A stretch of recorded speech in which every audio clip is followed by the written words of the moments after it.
नाशिक जिल्ह्यातील इंधन कंपन्यांच्या वाहतूकदार संघटनांनी सरकारने अपघाताबाबत बनवलेल्या कायद्याविरोधात सोमवारपासून संप पुकारला होता।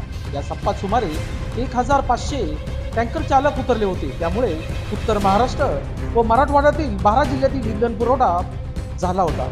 याच पार्श्वभूमीवर आज मनमाडच्या पानेवाडी इंधन प्रकल्पात टँकर चालकासोबत प्रशासनाची बैठक झाली। या बैठकीत तोडगा निघाला असून वाहतूकदारांनी काम करण्यास मान्य केले आहे। त्यामुळे नाशिक जिल्ह्यातील वाहतूकदारांचा संप अखेर मिटला आहे। मनमाडच्या पानेवाडी इंधन प्रकल्पात टँकर चालकासोबत जिल्हाधिकारी जलज शर्मा, पोलीस अधीक्षक शहाजी उमा, प्रकल्प अधिकारी आरटीओ, पोलीस प्रशासन यांच्यात बैठक पार पडली। प्रशासनासोबत झालेल्या 3 बैठका निष्फळ ठरल्या होत्या। मात्र आज जिल्हाधिकाऱ्यांच्या उपस्थित झालेल्या बैठकीत तोडगा निघाला आहे। त्यामुळे आता नाशिक, उत्तर महाराष्ट्र, मराठवाड्यातील 12 जिल्ह्यातील इंधन पुरवठा पूर्ववत होणार असल्याने नागरिकांमध्ये